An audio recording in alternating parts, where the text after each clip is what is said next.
తాకట్టులో ఉన్న బంగారానికి తక్షణ విముక్తి. ఈ రోజు మార్కెట్ రేట్ క్యాష్ మీ చేతిలో. శివ గోల్డ్ కంపెనీ, మీ నమ్మకానికి మా హామీ.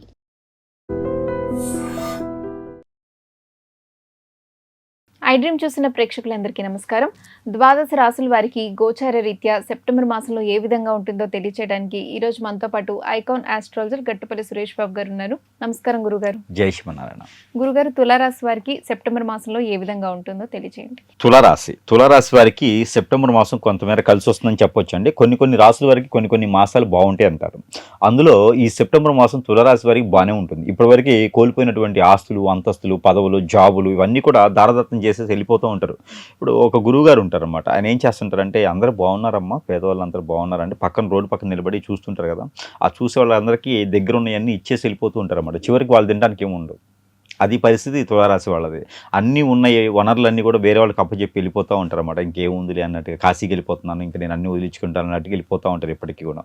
కానీ చివరికి వాళ్ళని చూసే వాళ్ళు ఎవరు ఉండరు, వాళ్ళు బాధపడుతూనే ఉంటారు. అలాంటి వాళ్ళకు కూడా అవకాశం కావాలి కదా.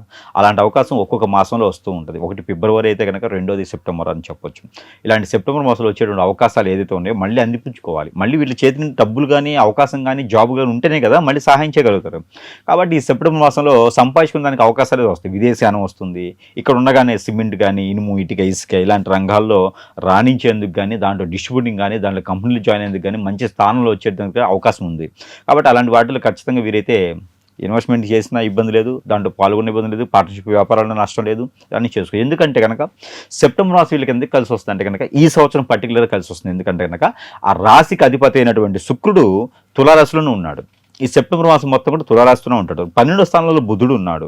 ఇక్కడ చూసుకుంటే కేతు ఉన్నాడు. 11వ స్థానంలో, లాభస్థానంలో కేతు ఉన్నాడు. కాబట్టి 1-2 సార్లు పని చేస్తే ఖచ్చితంగా పని సక్సెస్ అవుతుంది. కాబట్టి ఇలాంటి అవకాశాన్ని మళ్ళీ వదులుకోకూడదు, చేజాచుకోకూడదు, అందిపుచ్చుకోవాలి. కాబట్టి ఈ అవకాశం రాదు. కాబట్టి ఏ అవకాశం వచ్చినా అందిపుచ్చుకొని ముందుకు వెళ్తూ ఉంటే 10 మందికి సహాయం చేసే అదృష్టం, అవకాశం మళ్ళీ మనకు రాబోతుంది. కాబట్టి అలాంటి అదృష్టాన్ని చూసుకోవాలి. అలానే విదేశాలలో అవకాశం కూడా ఉంది. కాబట్టి 22వ తారీఖు తర్వాత ప్రయత్నించాలి. ఎవరికైనా డబ్బులు కానీ, సహాయం కానీ ఇచ్చి ఉన్నారా, అవన్నీ కూడా 11వ తారీఖు తర్వాత అడగాలి. భాద్రపద మాసం ఎంటర్ అవగానే అలాంటి డబ్బులు కానీ, ఇచ్చినటువంటి సహాయం కానీ అడిగితే కూడా మళ్ళీ అక్కడి నుంచి కూడా గొడవలు, కొట్లాట రాకుండా అవి కూడా వచ్చేలా కనిపిస్తున్నాయి. కాబట్టి ఆ ప్రయత్నం చేసుకోవాలి. ఇక బంధుమిత్రులు పాల్గొనే దానికి కానీ, అలానే భార్యాభర్తల మధ్య తగాదా గొడవలు విడిపోయితే కూడా వాళ్ళు కూడా మళ్ళీ కలిసి వచ్చేలా కనిపిస్తుంది. కాబట్టి వీళ్ళు వెళ్ళి మాట్లాడుకోవాలి, మాట్లాడుకుని తెచ్చుకోవాలి. వీళ్ళు నాకేం సంబంధం లేదులే, వాళ్ళే వస్తారు కానీ యుగతత్వంతో ఉంటే కోల్పోతారు. మనమే తగ్గి వెళ్ళాలి. వెళ్ళి మాట్లాడితే ఖచ్చితంగా వాళ్ళు తిరిగి వస్తారు. కోర్టు వరకు వెళ్ళిన విషయాలు కూడా మళ్ళీ సమసిపోతాయి. మళ్ళీ కలిసిపెట్టే అదృష్టం ఉంటుంది.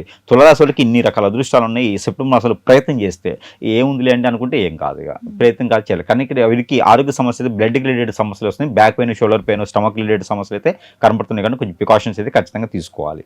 అయితే వీరికి ఇంకా మంచిగా ఉండడానికి ఎలాంటి ప్రికాషన్స్ తీసుకోవాలి గురుగారు?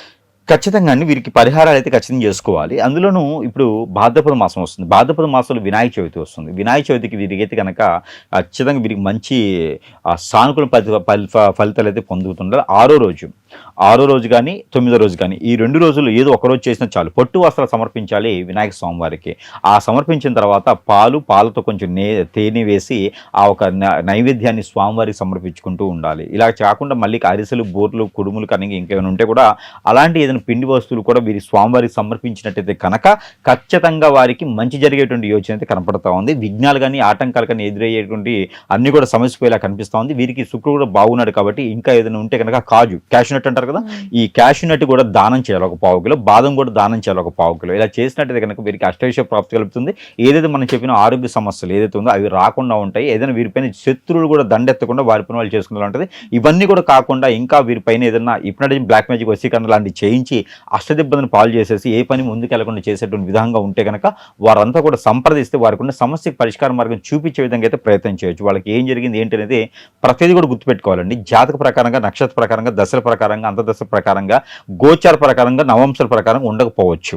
అలాంటి ఏదైనా ఉంటా కూడా మానవులు చేసేటువంటి క్రియలకి మనం బలవుతూ ఉంటుంటాం. కాబట్టి అన్నీ కూడా జాతకంలో దొరుకుతాయా, జాతకం ఉందా, నా జాతకం ఇంతే, నా టైం ఇంతే, నా టైం బాగాలేదు, నా దరిద్రం బాగాలేదు, నా కర్మ బాగాలేదు అని చెప్పి కొట్టిపడేయకూడదు. ఎక్కడేం జరిగిందో దానికి మూలంగా కాపాడుకోగలిగితే కనుక ఖచ్చితంగా మనం అనుకున్న స్థాయికి ముందుకెళ్ళగలుగుతూ ఉంటాం. ధన్యవాదాలు గురుగారు.